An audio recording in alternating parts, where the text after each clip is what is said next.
Okay, so this next section, 4.4, is more about logarithmic properties. So I will review some of the properties that we've already talked about and introduce a few new ones, and then we'll do some problems involving those properties. So 4.4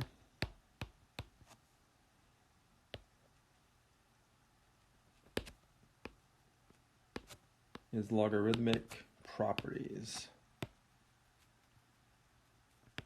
And again, some of these properties we've already talked about, and there's a few new ones. So the first one was the inverse property. Remember, we already talked about this. This is the fact that the exponential function and log functions are inverses of one another.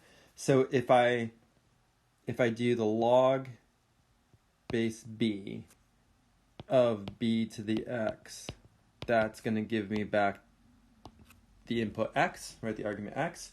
Or if I do b raised to the log base b of x, that's also equal to x, right? So the composition of the inverse function with the function gives me back the argument x.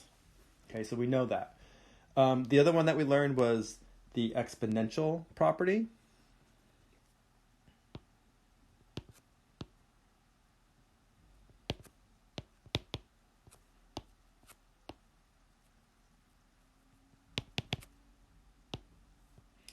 So this was, if we have log base b of a to the r, then that r, the exponent, can come out front, and now we multiply it by log base b of a. Okay, and that one is really useful, right? To get, if you take the log of a power, the exponent comes out front. Then we had the change of base property.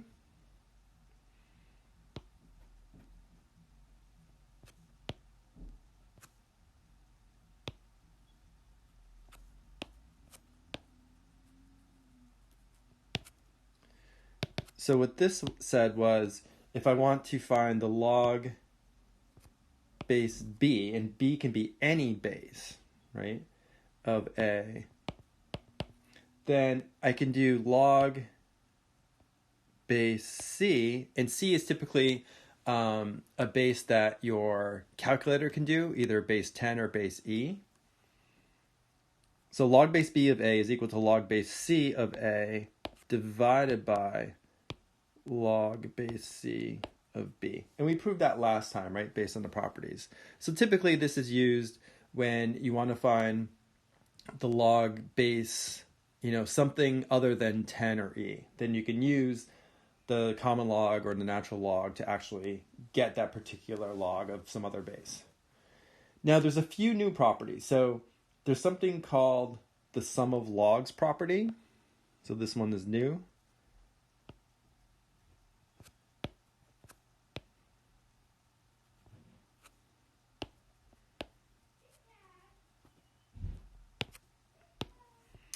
And what this says is, if I have the log base b of a product, so a times c, that's equal to the sum of the logs of each individual factor.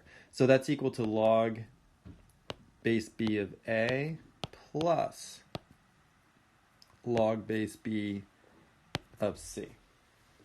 So a log of a product is the sum of the logs of each of those individual factors. And then there's a similar property called the difference of logs property.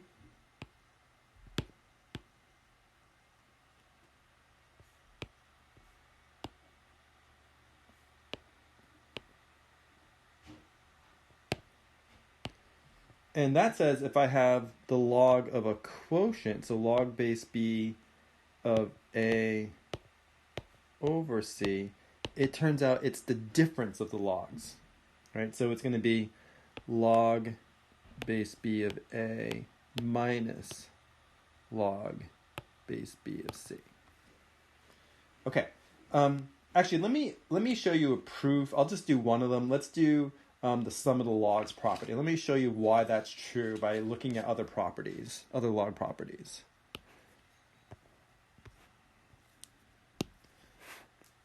So we're going to look at a proof of the sum of logs property.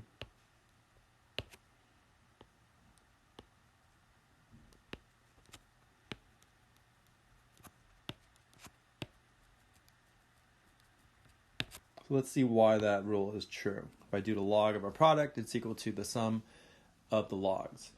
So let's start with, let me let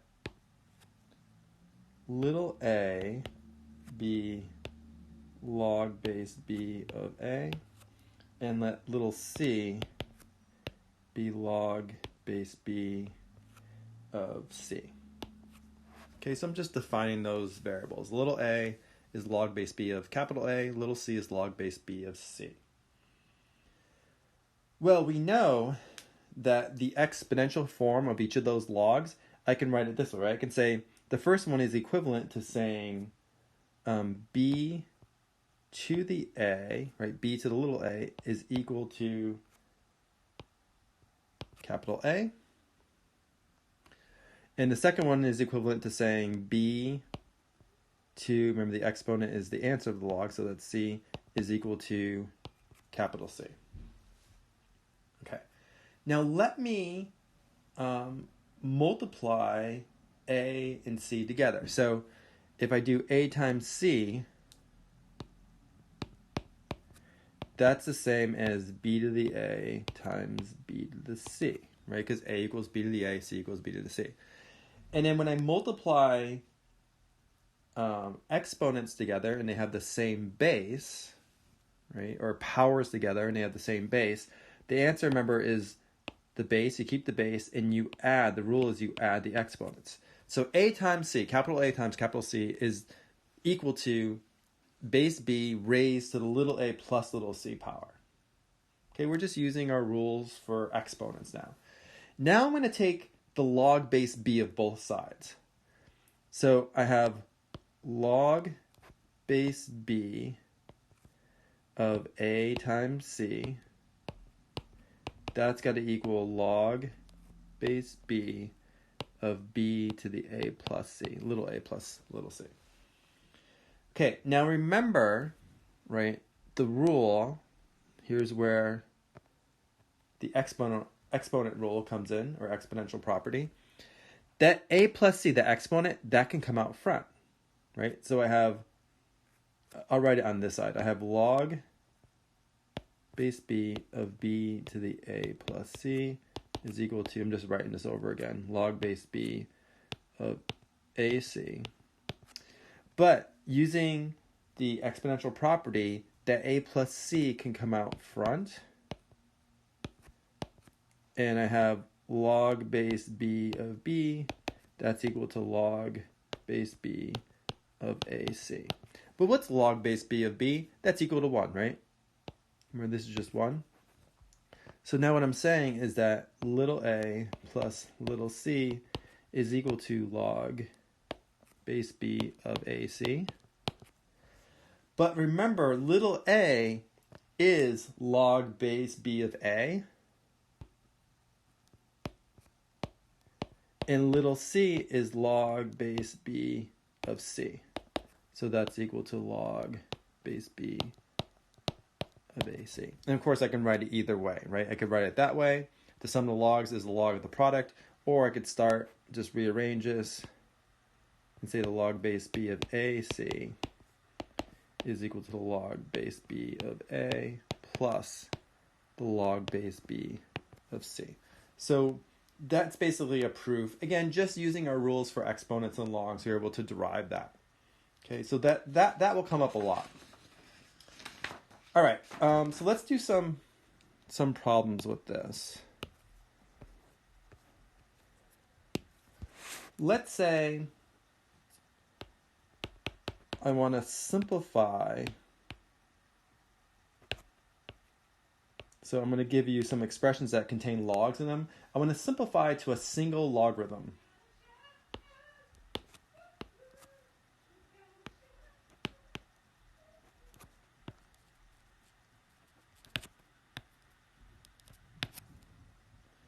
So let's say I'm given log base 3 of 1/10 plus log base 3. And they have to be the same base, by the way. That's important, right? Remember we said log base b. They had to be the same. So in this case, 3 is the same, of 50. So I want to simplify that to a single logarithm. So remember, I can use that rule, right? That the log of a product is the sum of the logs. So this sum here is the same as log base 3 of 1/10 times 50, right? I can multiply those two arguments together. But what's 50 times 1/10? That's 50 over 10, which simplifies to 5. So this is simply equal to log base 3 of 5. Okay, and that was my goal, to write it as a single log. All right, here's another one. Let's say I'm given natural log of 4x squared plus natural log of 3x squared. Well, we know that's going to equal natural log of the product, right, of 4x squared times 3x squared. But what's 4x squared times 3x squared? Well, it's going to be 12, and then x squared times x squared, remember when you add the exponents, it'll be x to the 4th. So that would be the answer. So we wrote that sum as a single log. And of course, we could do the same thing with a difference. So if I have log, so let's say this is log base 10 now, so I'll just leave it as log 12x to the 4th minus log of 4x. Well, using that property, right? Remember, this is the same as log, and it's going to be the quotient, right? The ratio of 12x to the 4th divided by 4x. And then we can simplify that. So 12 over 4 is 3. And then what's x to the 4th divided by x? Well, remember the rule is you have to subtract the exponents, right? I'll do that on the side here. So if I have x to the 4 divided by x, you can think of this as x to the 1. The rule is you keep the base and you subtract the exponents. So this is x to the 3rd. The other way to think about this is x to the 4th means x times x times x times x over x, and we can cancel one of these, and what you have left, you have 3 x's in the numerator, right? So x to the 3rd. But the subtraction rule is the one that you should just know and remember. So this is going to be x to the 3rd. Okay, so again, we simplified it to one single log. And of course, you could combine, subtraction and addition. So if we have something like this, say log, again, that means base 10, right? Log of x minus 1/2 log of y plus 3 log of z, let's say. Okay, so I want to simplify this so it's a single log. Well, first thing I would do probably is handle this 1/2, right, which is out front. So I'm kind of doing the reverse now, right? Remember, usually I pull an exponent out front. Well, I can take that factor out front and I can stick it back into the exponent of the argument. So I could, let me do that first. So I have log of x minus, and now I'm going to write this as log y, and now the exponent of the y becomes 1/2. Right? So I'm just using that property backwards. Plus 3 log of z, and actually, since I'm at this point, let me do it here as well, right? So since I have a 3 times log of z, I can bring that 3 in, but it becomes the exponent of the z. Okay, now how do I handle log of x? So now I want to do this left to right. How do I handle log of x divided by log of y to 1/2? Well, if I subtract, that's the same as saying log of the quotient, right? The ratio of those two things. Plus log of z cubed. And now, so I'm just doing it left to right. Now I'm adding, so what do I do with the two arguments? If I have a single log now, I multiply them, right? The sum of the logs is the log of the product. So this is going to be log of x over y to the 1/2 times z cubed. And then if you want, so this will be xz cubed over y to the 1/2. But remember, y to the 1/2 is the same as the square root of y. So I could write that as the square root of y. So that would be my answer for that particular question. So I reduced that sum and difference, right, of all those logs into a single log. Okay, now of course we could go the other way, right? We could expand, we could start with a single log and expand it back out. So let's do some examples where we do that. So I'm just going backwards.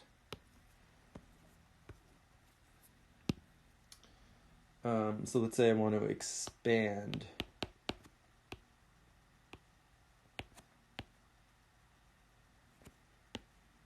each expression.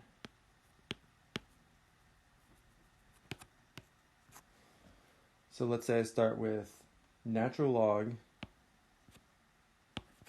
of a to the -2 over b to the -4 c to the 5th. Okay, and I want to expand it out so it becomes the sum and difference of logs. Well, the first step I could do is, since I'm dividing, right, the whole thing, I could write this, well, this means the same as natural log of a to the -2 minus, right, subtraction, and I have to be a little careful here. It's going to be, I'm subtracting this whole quantity, natural log of b to the -4 c to the 5th. Okay. Now within those square brackets, right, and the reason why I put square brackets is I'm subtracting that entire expression, so I want to make sure that I don't make any mistakes here. I'm subtracting the entire expression. But within those square brackets now, I have the natural log of a product, so I could write that as a sum. So this would be natural log of b to the -4 plus natural log of c to the 5th.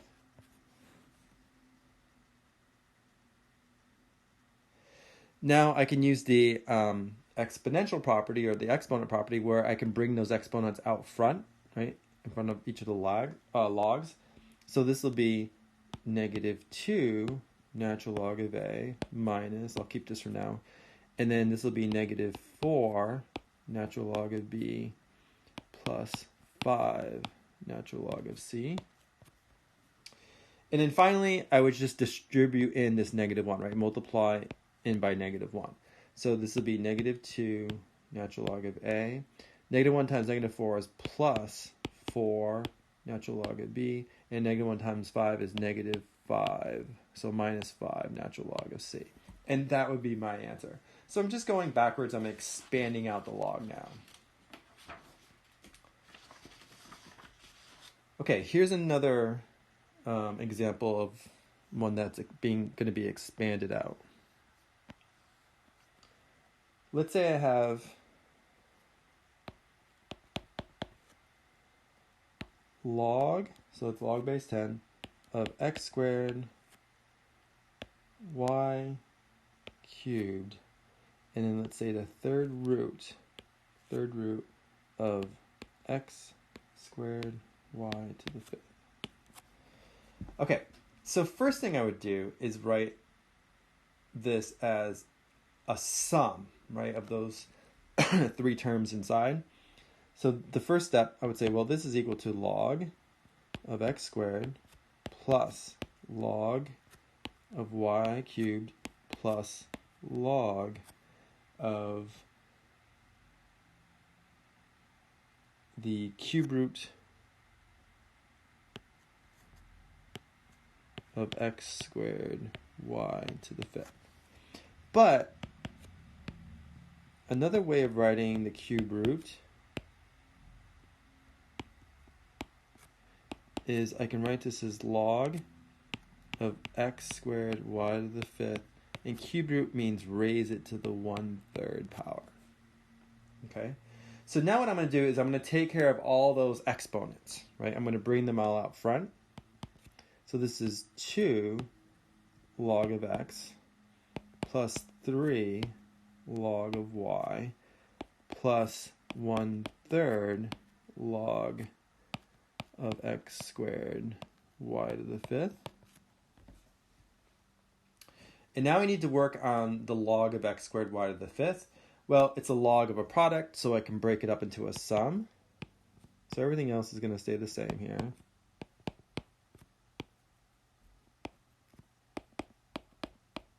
So actually, I'll put parentheses now. So this is log of x squared plus log of y to the 5th. Then within those brackets, or within those parentheses, I can bring down the exponents. Right, so this is going to be 2 log of x plus 3 log of y plus 1/3. And now this is going to be 2, right, log of x plus 5 log of y. And then finally, I can distribute in the 1/3. So multiply by 1/3.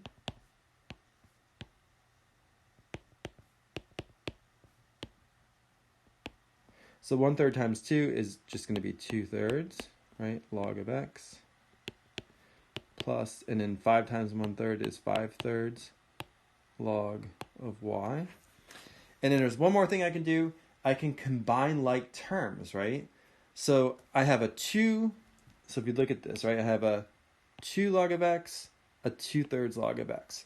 So those are like terms, so I can combine them. Well, what's 2 plus 2/3? Well, you can think of that as, 6/3 plus 2/3, so it's going to be 8/3. So this will be 8/3 log of x.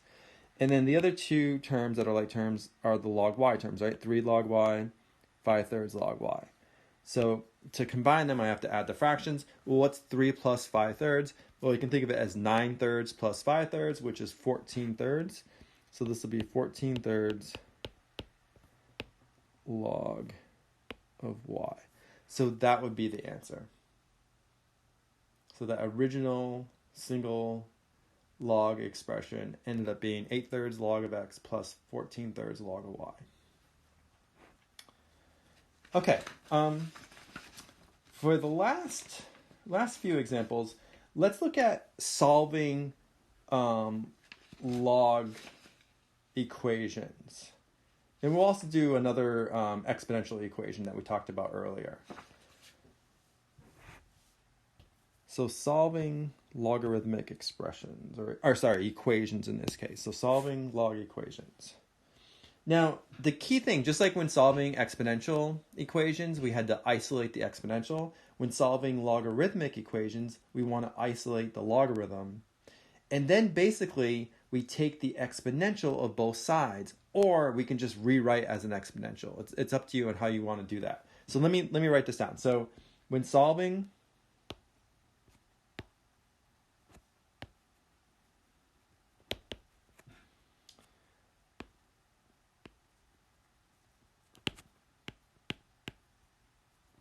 logarithmic equations,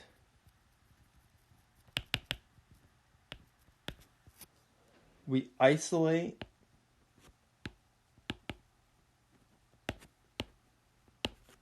the logarithm. So we isolate the log. And then the formal way to do this is we take the exponential of both sides. And I'll explain what that means when we start doing the examples. Then take the exponential of both sides. Or the other way you can do it, or I'll say just rewrite the log in exponential form. These are equivalent, actually.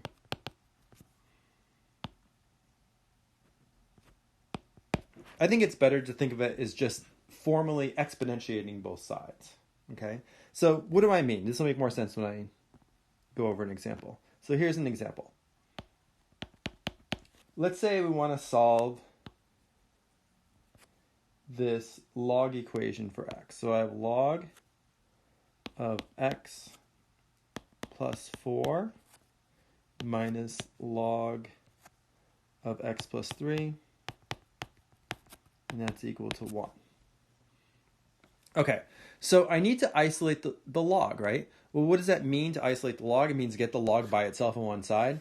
But what I can do, since I have a difference here, I can write this as a single log, or I can write the left-hand side as a single log. Remember, this difference is equivalent to log of x plus 4 over x plus 3. And that's going to equal 1. Okay, so I've isolated the log. Now I want to exponentiate both sides. So the question is, well, what should I use as my base when I exponentiate both sides? I'm going to use the base of the log here. Remember, if I log by itself means log base 10, right? I'll even write a 10 for this example in here. So that means log base 10. So to exponentiate both sides mean use 10 as your base, and then this left-hand side becomes the exponent.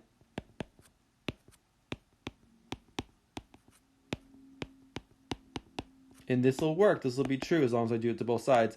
And on the right-hand side, I have 10 raised to that side, which is just 10 raised to 1. Okay, why are we doing this? Why does this work? Well, remember, logs and exponential functions are inverse functions. So what is 10 log base 10 of that argument, x plus 4 over x plus 3? It's just that argument, right? Because the exponentiation undoes the log. So you just get back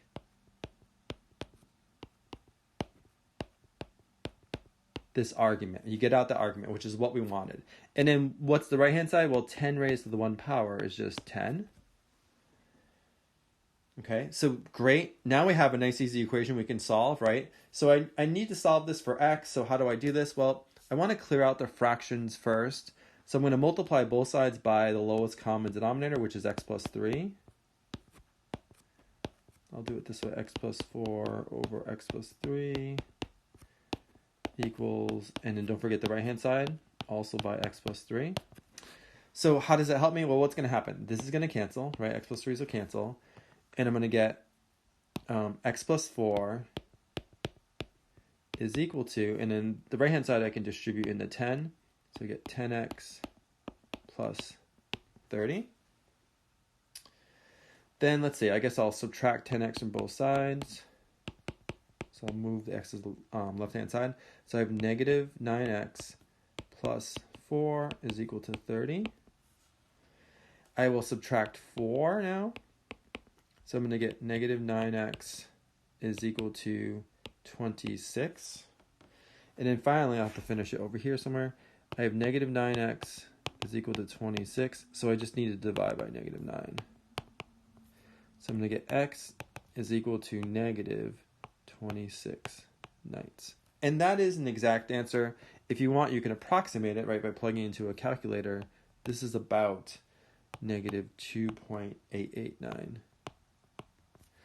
And then I would check it to make sure. So if you go back to the original equation, if you plug that in, you should find when you do log base 10 of whatever that argument is, when you plug in that particular value, you should get 1 back.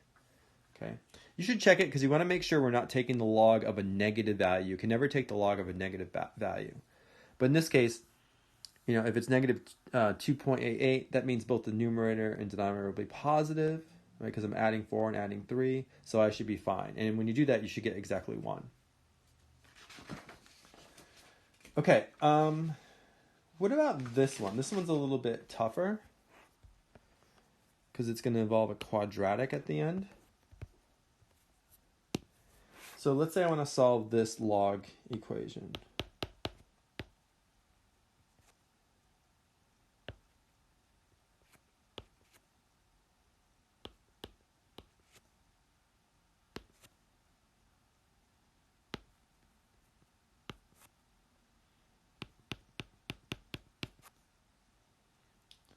And that's, so it's log base 6, not b, that's a 6, equals 1. Okay, so first thing, isolate the log. Well, we can combine, right? We can write that difference as a single log. So I can write this as log base 6 of x squared over x plus 1. And that's got to equal 1. Right? I'm just using my rule. Remember, a difference of logs is the log of the quotient of the ratio of those two arguments. Now I want to exponentiate both sides. So what do I use as my base? I use 6, right? So I want to do 6 raised to the log base 6 of x squared over x plus 1. And on the right-hand side, I have 6 raised to the 1. Again, why does that help? Because look at the left-hand side. 6 raised to the log base 6 of x squared over x plus 1 is just x squared over x plus 1. And that's equal to 6 to the 1. Well, 6 to the 1 is equal to 6. Okay, so now I'm going to solve this equation for x. So I need to first clear out fractions. So I'll multiply both sides by x plus 1.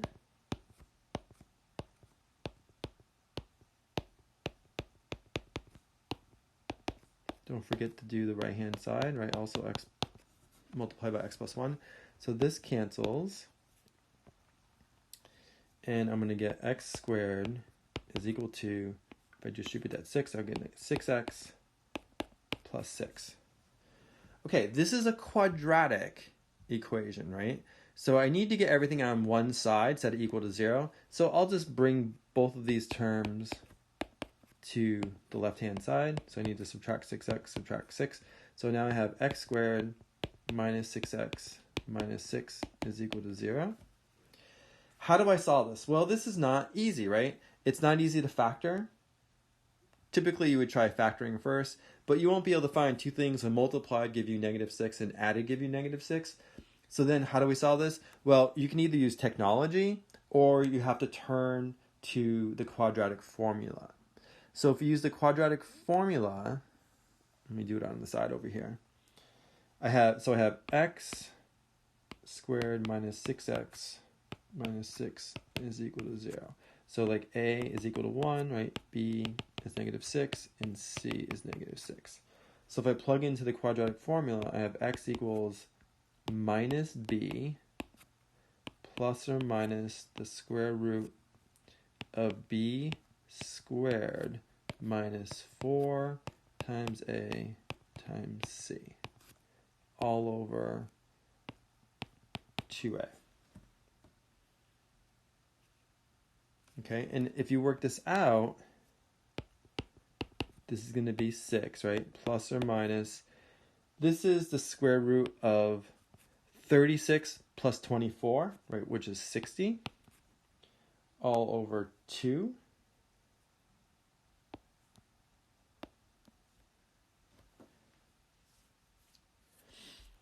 And then what we could do, let's see, it looks like we could factor out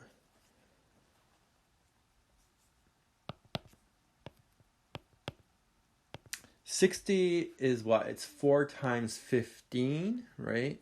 So it looks like I could take out a square root of 4, which is 2 times square root of 15. And then if I factor out a 2 from the numerator, I'm going to have 3 plus or minus the square root of 15 all over 2. And then these 2's will cancel. So it looks like one solution is going to be 3 plus the square root of 15. And the other solution looks like it's going to be 3 minus the square root of 15. So let me do these on the calculator. Okay, so I did this on my calculator. I approximated x equals 3 plus the square root of 15 and 3 minus the square root of 15. And I got these two solutions. So x equals 6.873. That's 3 plus radical 15. And if I do 3 minus radical 15, I get x equals negative 0.873. And then you should check these to make sure that they are actually both solutions. So if you go back to the original problem,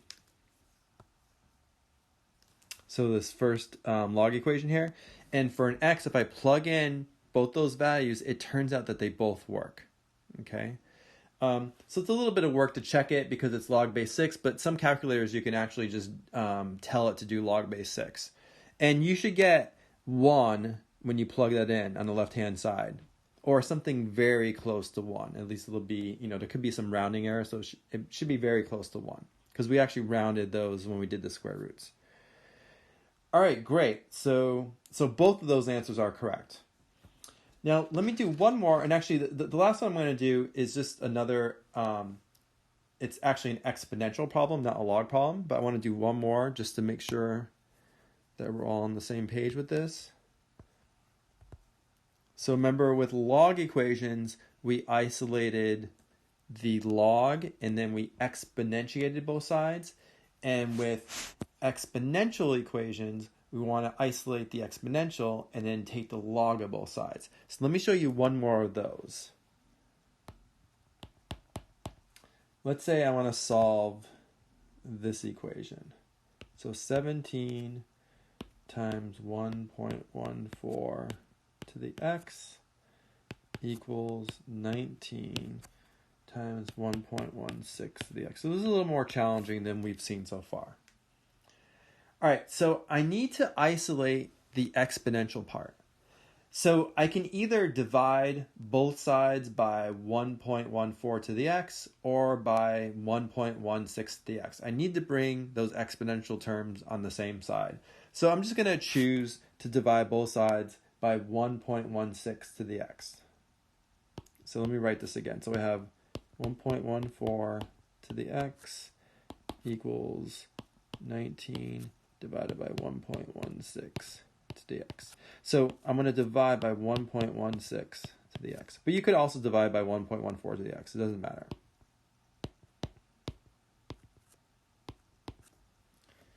Okay, so if I do that, I'm going to have 17 times 1.14 to the x divided by 1.16 to the x. I'll write this way. Equals 19, right? Because these will cancel on the right-hand side. Then I need to get rid of that 17. So how do I do that? Well, I would divide both sides by 17. Right? So in this case, divide by 17, divide by 17. These cancel. So now I have 1.14 to the x divided by 1.16 to the x. That's equal to 19 divided by 17. Okay, now remember your rules for exponents, right? If I have something, or do it on the side here. If I have a quotient raised to a power, so my exponent is x, this is equivalent to saying this is the numerator raised to x divided by the denominator raised to x. And obviously I can go the other way, right? If I start with this, then I can rewrite it as it's the quotient of a over b all raised to the x, right? You can go either way with that rule.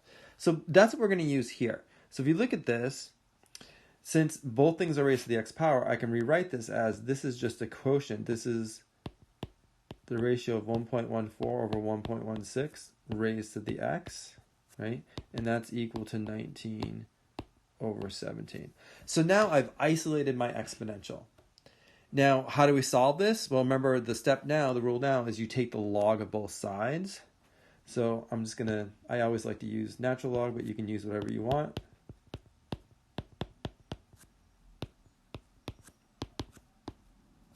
Whatever I do to one side, I have to do the other side, so I have to take the log of both sides.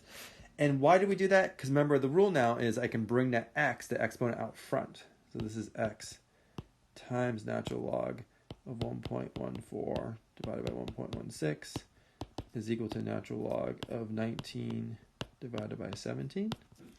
And now finally, there's one more step to get x. I just divide by natural log of 1.14 over 1.16. Whatever I do to one side, I have to do to the other side. Okay, so this cancels, right? Looks like a mess, but that right-hand side, you can plug that into your calculator. And what you should get is negative 6.395.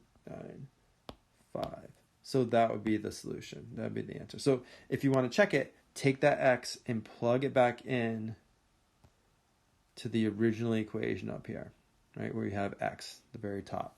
And you should find that both sides are equal. Again, or very, very close, because there may be some rounding error in there. When you take the log of something, the calculator is going to approximate it. Okay?